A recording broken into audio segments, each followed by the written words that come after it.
I am Natashia Brewer, and welcome to Renewing Your Mind with Natashia Brewer. Thank you for tuning in today, and I am so excited to share this information with you. As always, for those of you who don't know me, I am an author, music producer, and songwriter. I'm a speaker, CEO of Resonation Entertainment Group, the creator of 9 Steps to Writing Your Life's Love Song, which is going to be released shortly. I have a mission, purpose, and passion to help people to renew their mind. Oh, last but certainly not least, I am the visionary and producer of the Renew Your Mind Retreat. The 2019 Renew Your Mind Retreat is being held October the 11th through the 13th in Deep Creek, Maryland. I am personally inviting all of you viewing this video to attend. You have many options to register. You can send an email to admin@rymchallenge.com. You can register on Eventbrite. You can go to bit.ly/RYM Retreat 2019 today and secure your spot. Space is limited, so act now. As we prepare for this event, I want to expose you all to some of the great people involved with making this event epic and life-changing. Each week, we will discuss a question that is relevant and critical to renewing your mind. This week's question is, why is it important to acknowledge and celebrate one another as women? Today, I am speaking with Mahjooba Bianchi. She is the CEO of 3T Systems Incorporated. She's great. This retreat is going to be amazing. The theme is the strength of a woman, focusing on reflection, restoration, and refocus. Secure your spot today. You don't want to miss this. Go over to bit.ly/RYM Retreat 2019. Not going to hold you any further. Let's get started and hear all the great things that Mahjooba has to share with you today. All right.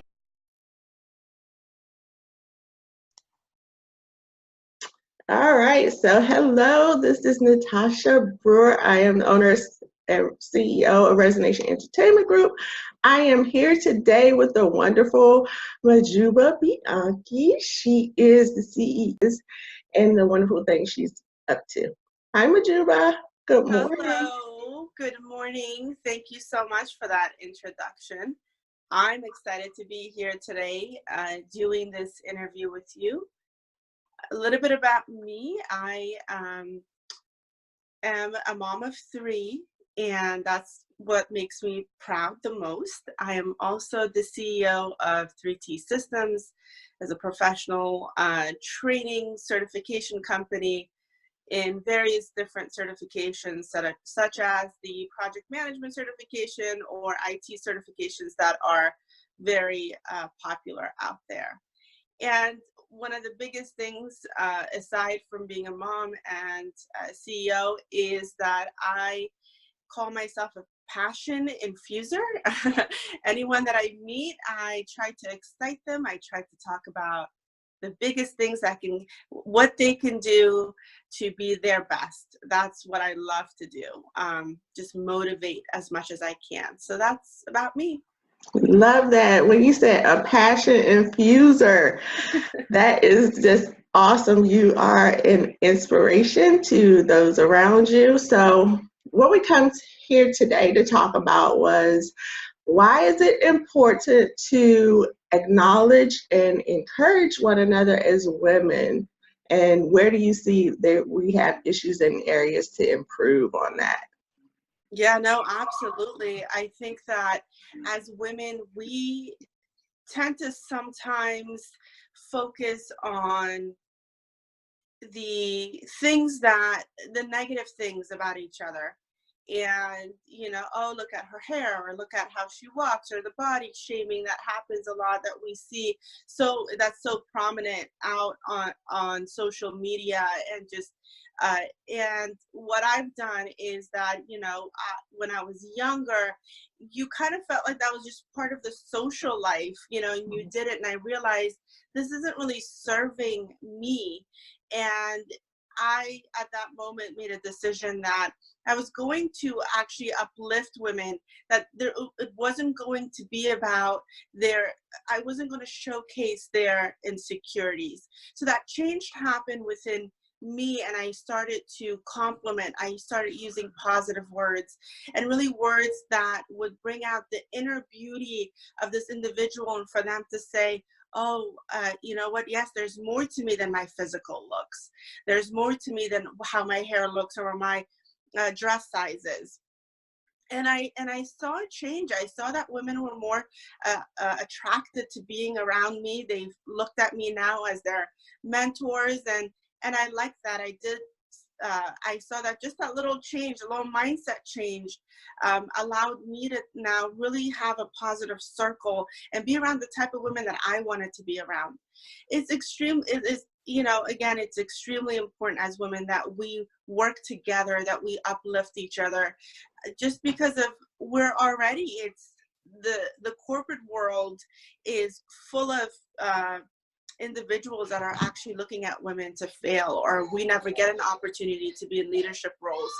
So it's even more important to have that circle be tight and positive.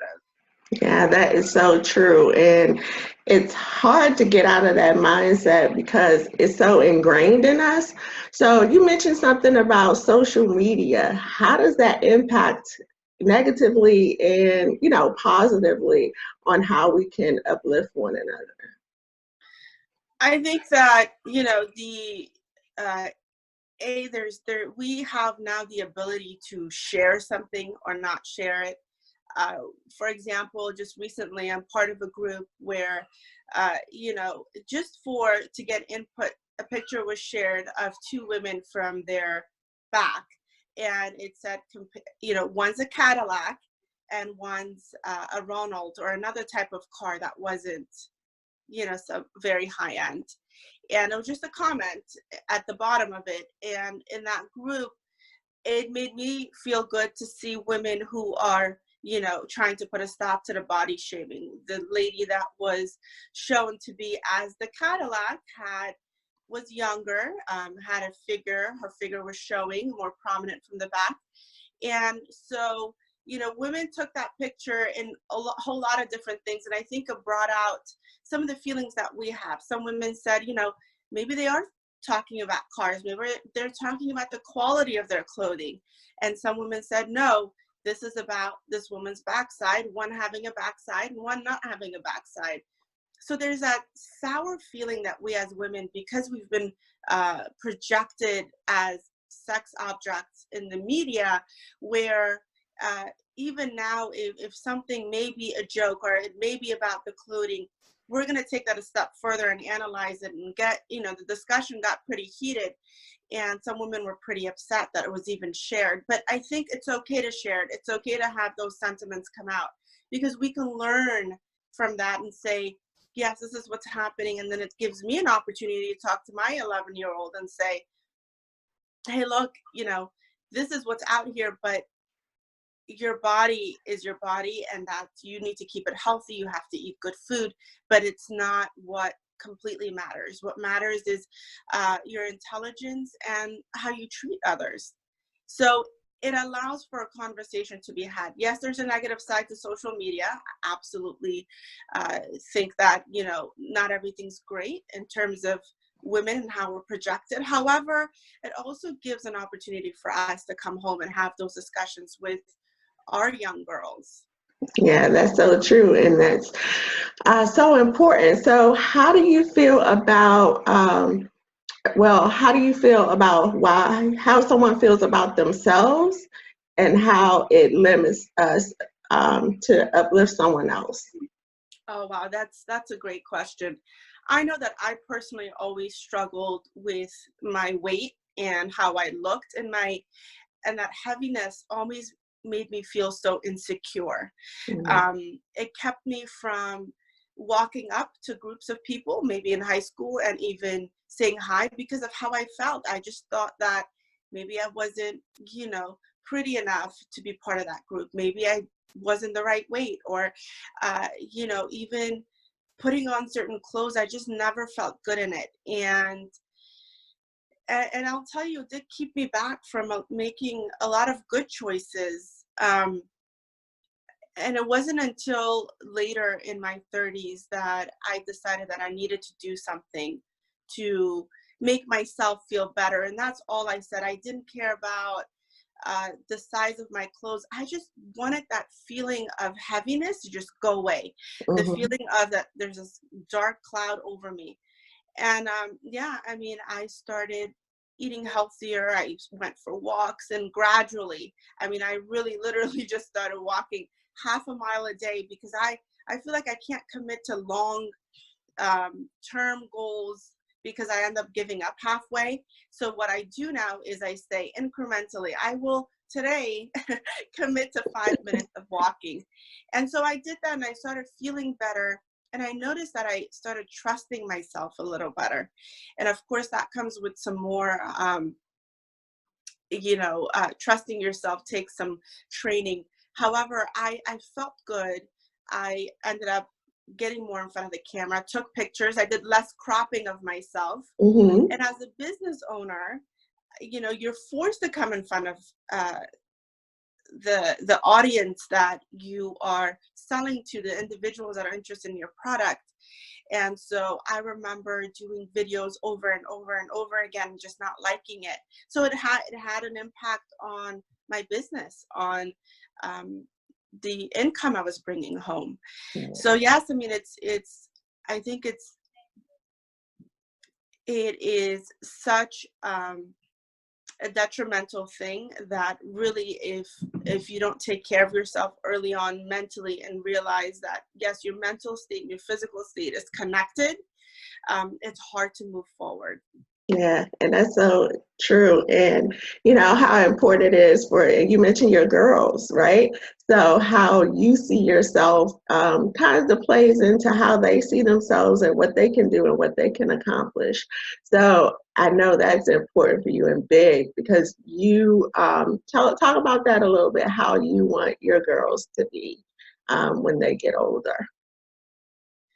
My girls, I want them to not judge themselves based on the mirror, the Mm, what they see in the mirror. I want them to be strong, empowered women who trust themselves, um, who believe in God as their guiding light, and that when they make decisions, those decisions come from a good place. Um, but most importantly, I really don't want my daughters to fall into, again, back to what the magazines and the social media and the TV shows us, which is all physical. I want them to connect with who they are within first. Then, then everything else is okay. But once they're confident within, then everything else is secondary. mhm. So what popped in my head when you were speaking was talk about, well, growing up in the different movies that we used to watch and things like that, where it was always like a mean girl mentality on, and then bullying is so prevalent, these days. What can we do to kind of come against that? Bullying, yes, I think empathy starts with Mhm. empathy. Uh, I've I've been the person who goes and sits beside the person that has been bullied. That's just been me, Mhm. because I never wanted to be that individual. So it starts with the place of empathy, and that's one thing that I do teach Rahana, who's 11, that if you see a girl at school being mistreated, immediately go to her. Mhm. Let her know that she has a friend. Let her know that what just happened wasn't okay. And that's and I say that following with, that could be you, Rahana. If these girls do it to her, they're gonna one day do it to you. Mhm. So know that we're not, we're all susceptible to bullying. And we see bullying as adults as well in the Yes. workplace too. And again, I also take the side of the weak. I Yeah. always take the side of the weak. I don't appreciate bullying. I think it's wrong. I think that a lot of times parents get lost. And we've seen the impact of it. We've seen young children committing suicide. Yes. I think it's something that needs to be addressed. at home, at schools, and nationwide. And I think we're doing a better job at it. But most importantly, at home is just letting your children know that that kind of a behavior is not good and they don't deserve that. Right. That came from that individual, and it comes from a place that they are mentally. It has nothing to do with you. Yeah, and that's so important. Recognizing, we talked a bit, I'm always talking about the why and people's perspective. How important it is to recognize others and where they are. Like you said, empathy. So can you expand on that a little more? Absolutely. I think empathy goes so far in who we become. A lot of times, I always look at things when I see someone's life, even from the perspective of if a woman comes to me or anyone comes to me and says, Mahjooba, I had to make this decision, whatever the decision was, and it could be that it doesn't go with my morals and my ethics. And they told me this. They confided in me to tell me about this issue and how they dealt with it. I, at that moment, try not to judge. I come from a place of they had no choice. They maybe didn't have a choice at that moment, and that was the best option for them. So again, it's saying that empathy of maybe I don't know, maybe it doesn't resonate to me what the choices you made. However, I am going to listen. I am going to empathize. I am still going to hold your hand, and I will be that friend who's going to take an opportunity to just console you and say that we're going to move past this. It's okay. It's just a hump in the road. And, and that's the beauty of life, that we can always learn from our mistakes. And that, as long as you have someone who's going to tell you that it's okay, tomorrow is another day, that one in itself is going to give you the power to say, okay, tomorrow I have an opportunity to make a better choice. So with that empathy, I use it with my friends. I use it when I see someone, a lot of times you giving charity, and helping those that don't have things. And so I always say, I'll give an extra $5 because this individual has 3 children. I have 3 children. What God has given me today, he can take away tomorrow. So again, that's another way of how I practice my empathy with others. Yeah. And so I know we're coming close to our time, but I also wanted to talk about, you hit something on how it's so important to have a shoulder to lean on, and how it is important to empathize with the people around you and your friends, people you call your friends. Expand on that a little more, of how important it is to know that you have somebody in your corner. For me, that's a good question, because for me, and I just thought about this while we are talking, I've always looked at me being there for my friends and less of how my friends can be there for me.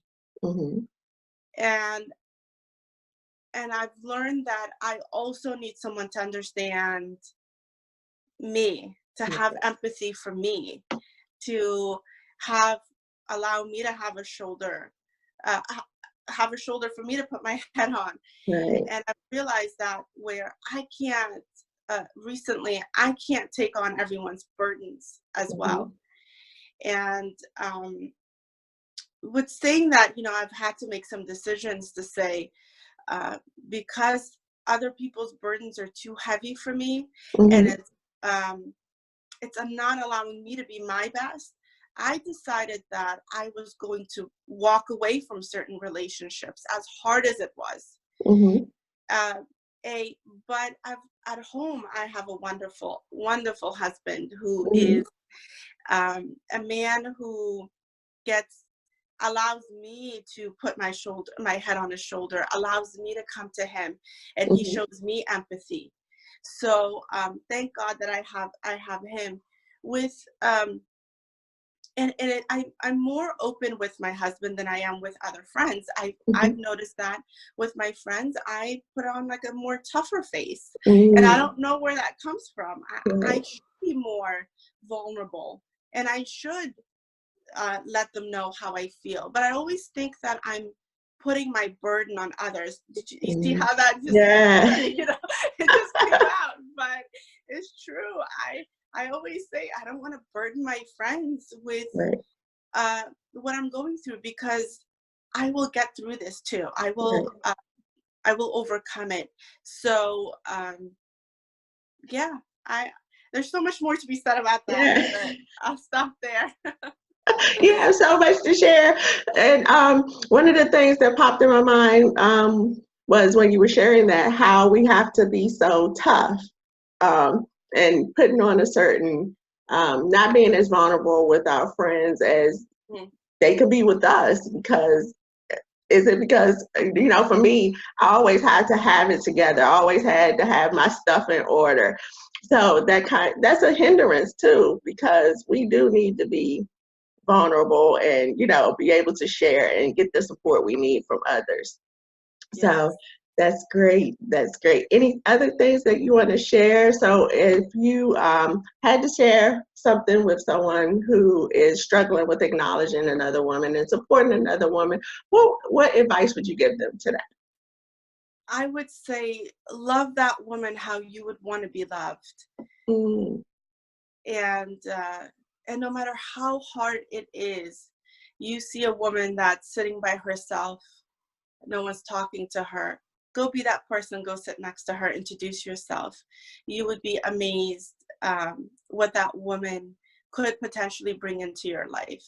And so that's it. Just take that small step forward. Don't do what the crowd is doing. Be your own. Be that superwoman. That is so awesome and sound advice for the people feeling this. Thank you so much, Mahjooba. I so appreciate you. Tell people where they can find you and to follow you and support all the great things that you're doing. Absolutely. I can be found on Instagram.